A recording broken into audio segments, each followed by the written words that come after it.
Good morning. One of the things I would like to talk about is we have fun while we're building our businesses. Take this jacket, for example. I was going to a meeting with one of our corporate customers, or one of our customers at their corporate office. I won't tell you who it is, but I can tell you they do about $500 billion a year, and we've had a 38-year relationship. Somebody dared me to wear this jacket. They're like, you won't wear that jacket to that meeting. I was like, really? Don't challenge me. Well, guess what I did? I wore this jacket. And guess what those other executives say? Ha! Wow. I really like that jacket, Dean. I wish I had the guts to wear that to some of the meetings I go to. The point I want to make is this. We have fun challenging each other to grow the business, think of new creative things that will make our business better and grow our business. We got a lot of knowledge. And one of the things that we're doing, once again, as we move the starting line, is challenge each other to have fun and identify ways that we can not just monetize what we've learned, but make our industry better. We are disrupting the industry with new equipment that we've helped design and build based on our experiences, based on listening to our customers, and based on our own needs. How much better does it get than that when you can sit down in front of your sales team, your operations team, your customers' people, and help them improve and become more efficient in the things that they're doing in their business day to day? Pretty awesome to me. We're disrupting industries. We're making them better. We're identifying ways that we can be more efficient. We can improve our customers' bottom line, and we can improve our bottom line. I'll give you two examples of things that we've done and investments that we've made, first in our people, then in products. The first is many years ago, let's 15, 18 years ago. Our industry, facility maintenance, cleaning, etc., started to change. Someone, an engineer somewhere said, an engineer came up with a creative idea basically saying this: if you use polished concrete in your facility, you're going to save money because you're going to do away with VCT, LVT, carpet, all these things that cost you a lot of money to maintain. And because our customers started to embrace that, I made the decision to make sure that we participated. Instead of pushing back and saying that'll never happen, we embraced it. We invested in our people's knowledge, understanding that world, understanding and getting to know from an architecture, from an engineering standpoint, concrete. Sounds simple, right? You pour concrete, it gets hard, and you walk and play on it. But it's a lot more detailed than that, especially in certain settings, whether it's manufacturing, whether it's retail, whether it's distribution, whatever it is, anywhere it's used.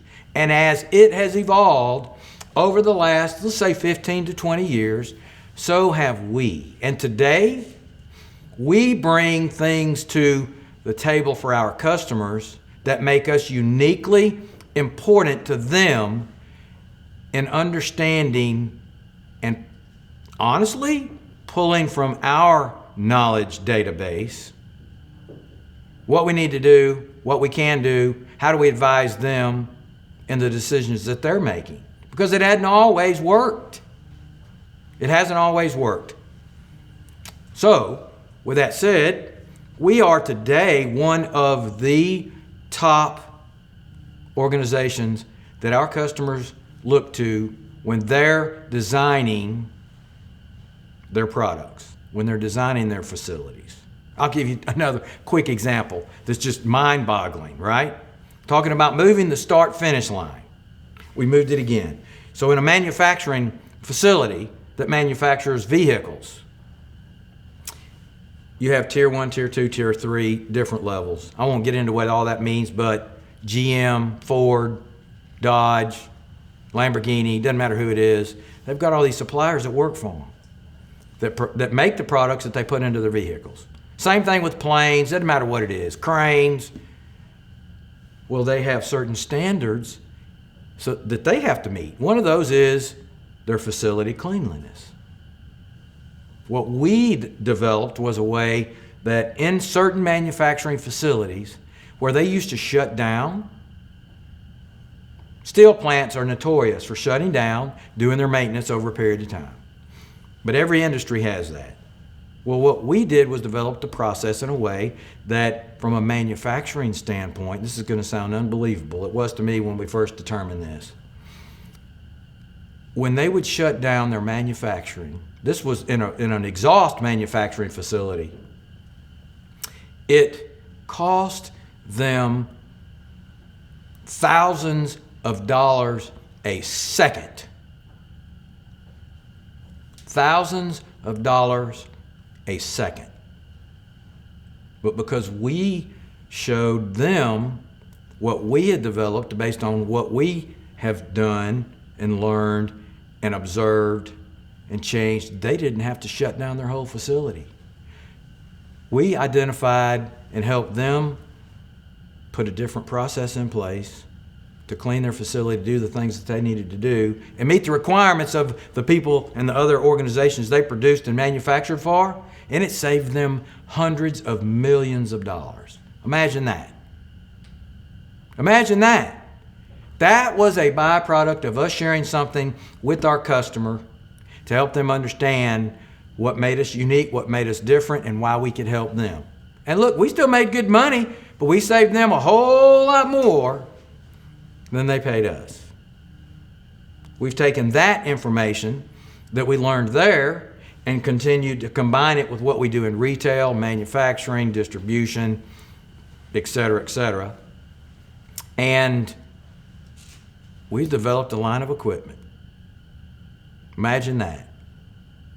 Because we think outside the box, because we consistently look at ourselves and constructively criticize great ideas, then how do we make them better?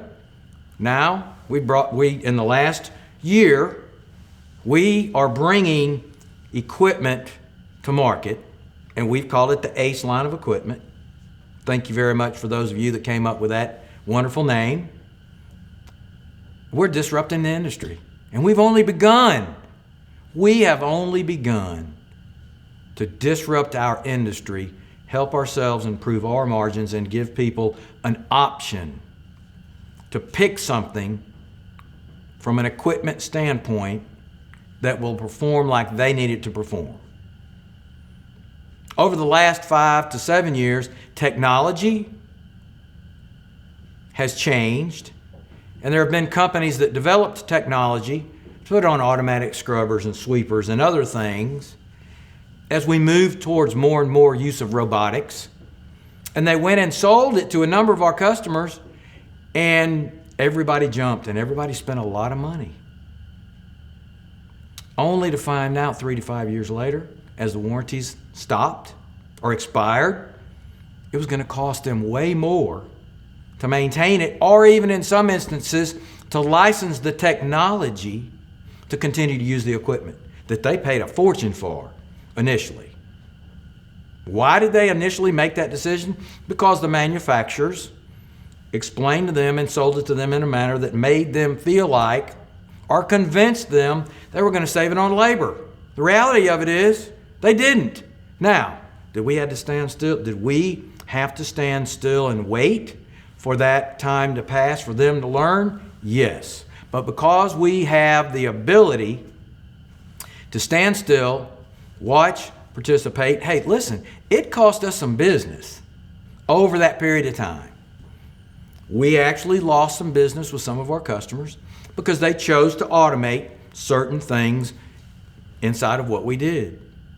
But because we had the strength and the stamina and the staying power that most other organizations don't, we just waited. We waited. We knew, based on our experience, that it wouldn't work. But sometimes you have to let things run its course. You have to let businesses make decisions and leadership changes to take place so that you can capitalize and show your customers why you're standing there to help them when they really need you. So our ACE line of equipment is going to continue to grow. We've partnered with great manufacturing facilities to help us bring it to market at a price point that is going to be very competitive and is going to help us disrupt our industry as it relates to equipment and our customers, because we're the only one in the world that's currently doing what we're doing. How awesome is that? It's unbelievable when you think about our journey, when you think about how we change, when you talk about our company and why we consistently move the start line and never reach the finish line. We are creative, we have great people, we have great partners, we have long relationships. In many instances, those relationships from a manufacturing standpoint have helped us be more competitive and buy things cheaper than people that are way bigger than us from a monetary and a business revenue standpoint. But it's because our suppliers know over 41 years we're going to consistently spend with them. And when we speak, we mean business. And we stand behind our word. And we're loyal to them. That's what's helping us disrupt our industry in a number of different ways. I've just given you a few examples. I'm sure there are many more, and there'll be more that we talk about. But I wanted you to understand a little bit more about why I'm passionate about what we're doing and why I will always challenge our people to be creative, to think outside the box. And if you see something working somewhere, identify and let's talk about how we could apply that to what we're doing. We are always going to learn. If you ever think you've got it all figured out, you're going to lose. I will never stop learning until the day I die. And as long as we all feel that way, we're always going to identify new products. We're always going to be innovative. We're always going to add young people. If you take older people and younger people and you put them together in the middle, you get a whole lot of age, wisdom, enthusiasm, and you stay connected. And you develop new things. That's what's going to make us unique, continue to make us unique, and help us grow our business far into the future. Thank you.